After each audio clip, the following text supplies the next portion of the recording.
Oke teman-teman, kali ini kita akan bahas judul baru nih. Waduh, nama manualnya adalah Regressor Instruction Manual. Ya, manual ini cukup seru sih, karena alurnya ya lumayan lah pokoknya.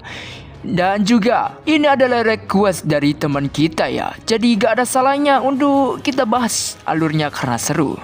Jadi gak pakai lama, langsung aja eksekusi ke alur ceritanya, gas kuy. Di suatu hari, semua orang dibuat heboh dan juga panik karena secara tiba-tiba mereka dikirim ke dunia lain.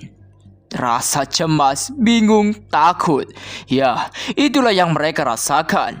Hingga pada akhirnya muncul sosok yang bersinar seperti seorang dewi. Dan juga beberapa monster yang hanya ada di komik dan juga film fiksi. Tapi sekarang yang mereka lihat itu seperti nyata. Ya, setidaknya para monster itu masih belum menunjukkan pergerakan. Jadi mereka menganggap semua ini hanyalah sebuah prank atau palsu. Seorang pria yang bernama Lee Kyung masih belum bisa mencerna semua kejadian yang terjadi. Ia merasa sebelumnya ia berada di rumah. Namun saat ia makan, tiba-tiba ada sebuah pesan yang mengundangnya untuk bermain game. Ia yang merasa penasaran dengan game baru itu, menerima undangan itu.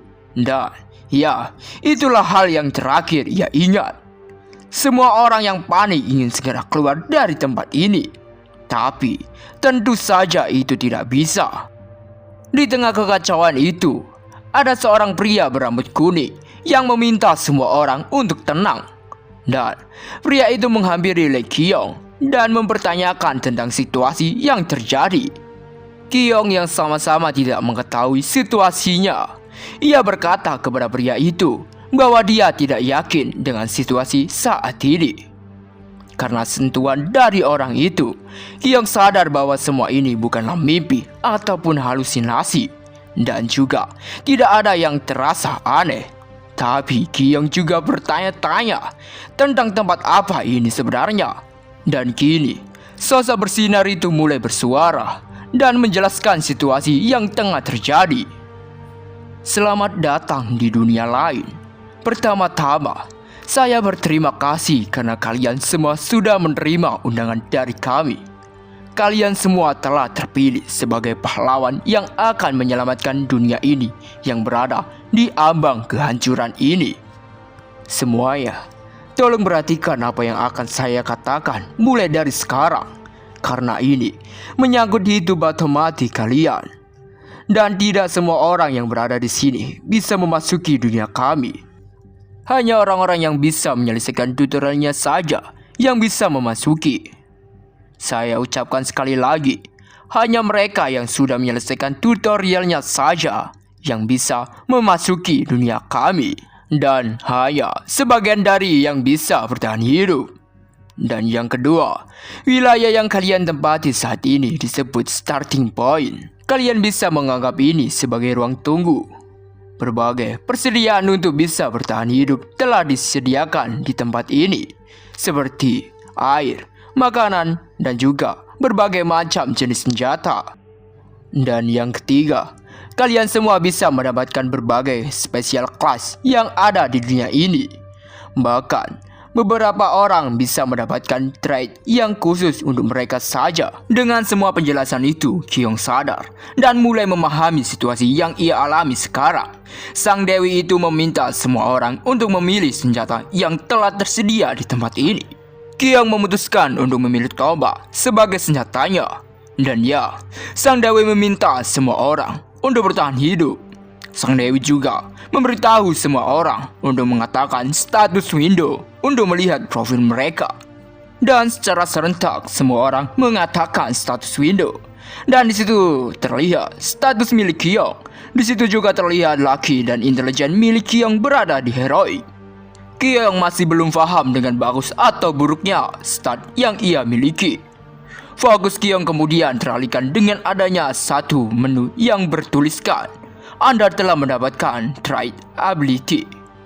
Kyung pun menekan menu itu. Dan kini terlihat menu itu menunjukkan trait yang dimiliki Kyung. Ability, Match AS, Heroic. Anda bisa memeriksa status window dan hidden talent milik Anda sendiri dan orang lain. Dan kini terlihat Kyong bisa tahu semua status milik semua orang. Ketika Kyong melihat overrating milik orang lain, ia jadi penasaran dengan miliknya. Dan ternyata itu cukuplah ampas. Bahkan yang player Kyong miliki itu adalah yang paling buruk. Seberapa kerasnya Anda mencoba, Anda akan kesulitan untuk bisa berkembang melewati tahap amatir. Semua stat milik Anda itu kayak disebut sebagai keputusasaan. Walaupun intelijen dan laki Anda lumayan tinggi, tapi Anda tidak perlu mencoba mengayunkan pedang atau berbuat apapun, karena hasilnya sudah pasti. Anda tidak becus melakukannya. Ceter! Bagi tertulis tombak, Kyong langsung kena mental, bahkan dia berpikir dirinya akan menyerah. Di tengah itu sang dewi memulai ujian pertamanya, sehingga semua monster itu mulai bergerak dan menyerang semua orang yang ada di hadapannya. Semua orang panik dan lari untuk menyelamatkan diri mereka. Di tengah itu ada seorang pria kekar membawa perisai. Ia berteriak kepada semua orang untuk tenang dan mengambil senjata yang ada. Ia juga menegaskan untuk semua orang tidak menganggap semua ini hanyalah sebuah prank. Kyong pun melihat stat milik orang itu, dan ya, sempurna. Karena orang itu memiliki ketahanan sebesar 30 dan berada di heroik.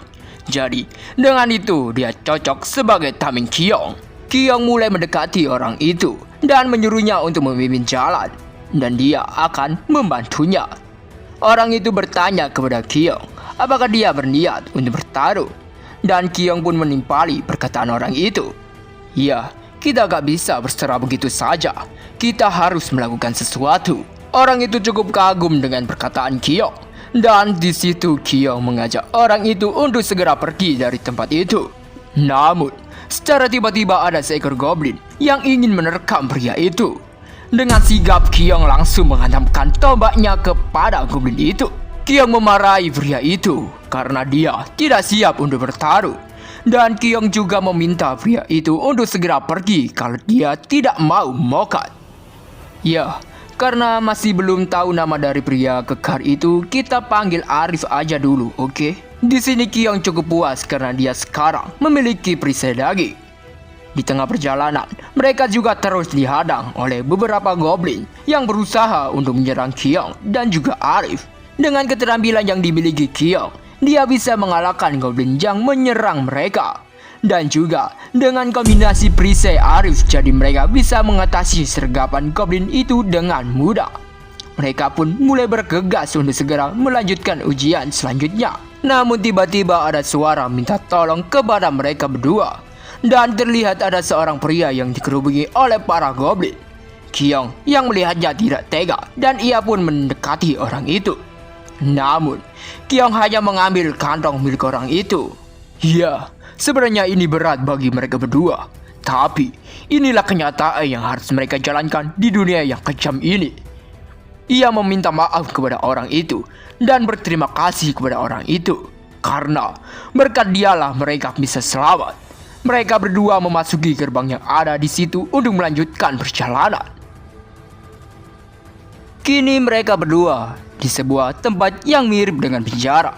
Arif bertanya kepada Kyong tentang apa yang harus mereka berdua lakukan sekarang. Dan Kyong menjawab bahwa dirinya juga tidak tahu. Kyong juga tidak menyangka dengan sifat Arif yang berbanding terbalik dengan tubuhnya. Di situ Kyong mulai memahami dan menyusun rencana. Ya, pertama-tama mereka harus mencari tahu tempat seperti apa yang mereka tepati sekarang. Dan juga Kyong bertanya kepada Arif apakah dia pernah bermain game. Dan di situ Arif menjawab, ya tentu saja aku pernah. Emang ada di luar sana orang yang belum pernah bermain game.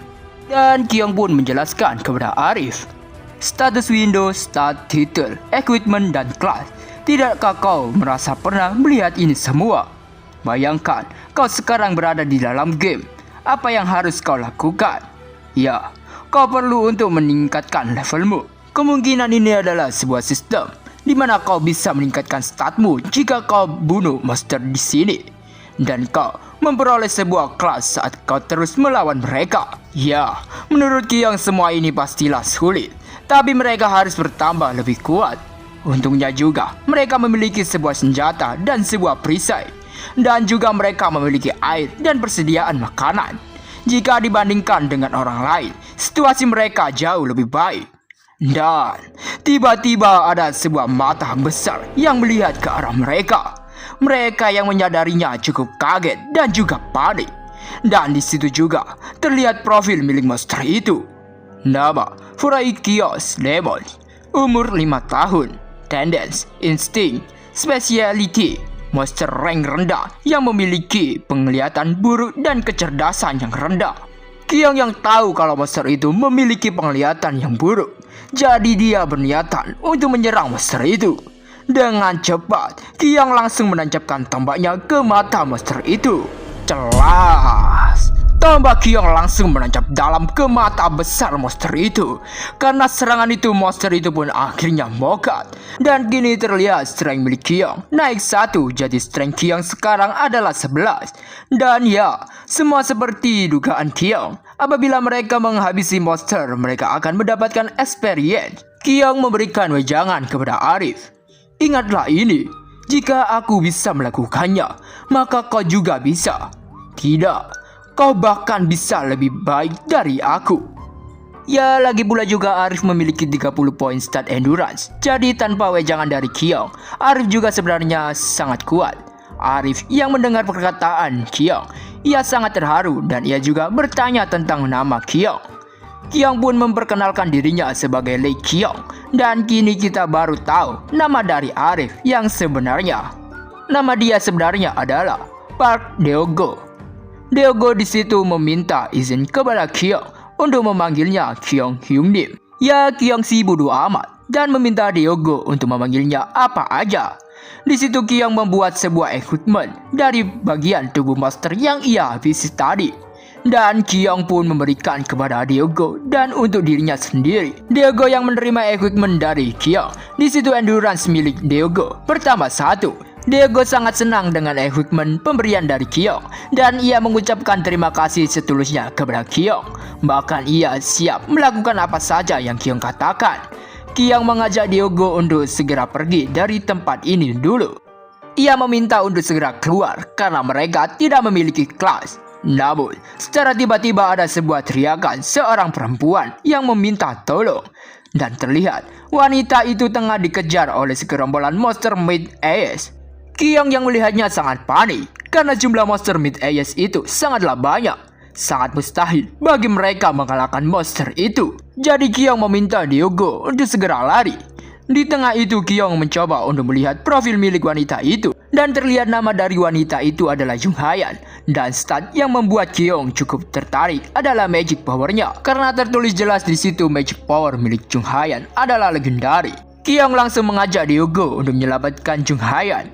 Mereka bersembunyi di balik tembok dan memanggil Jung Hayan. Jung Hayan yang masih dikejar oleh monster mid-ace itu, ia dengan sekuat tenaga berusaha untuk bersembunyi bersama Qiong.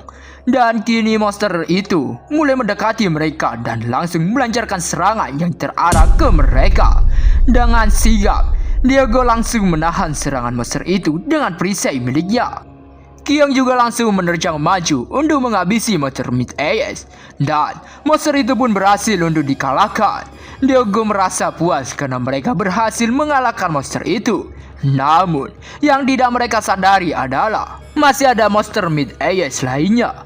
Deogo yang sadar ada monster mid-ace yang ingin menyerang Qiong. Ia berteriak kepada Qiong untuk memberitahu kalau ada monster yang ingin menyerangnya. Namun ya, itu semua sudah terlambat karena Qiong tidak mungkin bisa menghindarinya. Selas, sebuah serangan tiba-tiba langsung menghabisi semua monster mid-ace secara instan. Qiong sangat terkejut dengan apa yang sebenarnya terjadi tadi. Dan kini terlihat seorang pria berjas hitam dengan memegang pedang di tangannya. Qiong yang melihat orang itu, ia sangat bingung dari mana sebenarnya orang itu datang. Dan kini Qiong bisa melihat profil milik orang itu. Nama Kim Hyung Sung, umur 22, Disposition, Well-Meaning Arbiter, Class Regressor of Altanus, Swordman starting round 2, One War Violent, One War Burst the Burden of Sacrifice, England, Angelite, Waduh, sorry ya guys ya, Inggrisku kacau nih. Ya, regression of Altanus dengan artian berarti Kim Hyung Sung adalah seorang regressor atau bisa disebut penjelajah waktu. Dan ini juga adalah kedua kalinya ia berada di dunia ini dengan memulai semuanya dari awal. Yang bikin Kyung kaget juga stat yang dimiliki Kim Hyung Sung. Terlihat sangat jelas stat yang dimilikinya sangatlah luar biasa karena hampir semua stat yang berada di legendary. Di situ Deogo memperkenalkan dirinya dan juga memperkenalkan Kyung kepada Kim Hyung Sung. Deogo juga memuji keterampilan Kim Hyung Sung yang menghabisi para monster itu dengan satu serangan saja. Kyung yang masih penasaran dengan Kim Hyung Sung, ia mencoba melihat trait milik Kim Hyung Sung dan terlihat trait milik Kim Hyung Sung, Swordman Experience. Legendary memberikan semua kelebihan tindakan yang berhubungan dengan pedang. Attack power meningkat berbanding lurus dengan seberapa lama pedang diayunkan. Kyung yang melihat trait milik Kim Hyung Sung, ia merasa iri karena baginya itu sangatlah sempurna. Kim Hyung Sung tiba-tiba memasang ekspresi yang aneh. Kyung merasa kalau Kim Hyung Sung tahu kalau dia melihat trait miliknya. Tapi sebenarnya Kim Hyung Sung sedang melihat ke arah tempat Jung Hayan bersembunyi. Kyung yang ingin mendapatkan kesan baik di hadapan Kim Hyung Sung, ia mencoba bersikap ramah sebisanya. Kyung mengelurkan tangannya untuk bersalaman kepada Kim Hyung Sung dan ia memperkenalkan dirinya dengan senyuman ramahnya. Ia juga tidak lupa untuk berterima kasih kepada Kim Hyung Sung karena ia sudah membantu mereka. Kyung bertanya kepada Kim Hyung Sung apakah dirinya sendirian.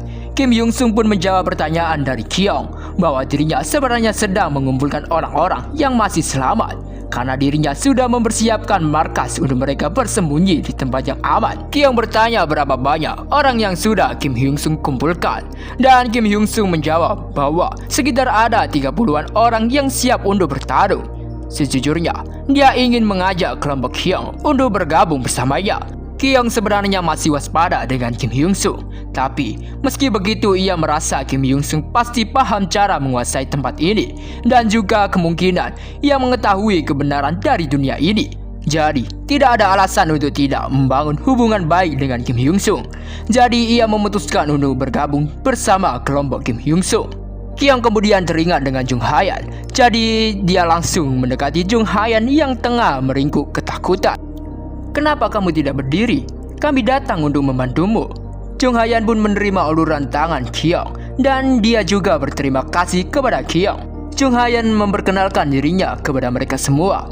Kim Hyung Sung yang melihat Jung Hayan, ia langsung lari ke arahnya dan langsung merubah ekspresinya yang tadinya dingin sekarang menjadi penuh semangat. Senang bertemu denganmu.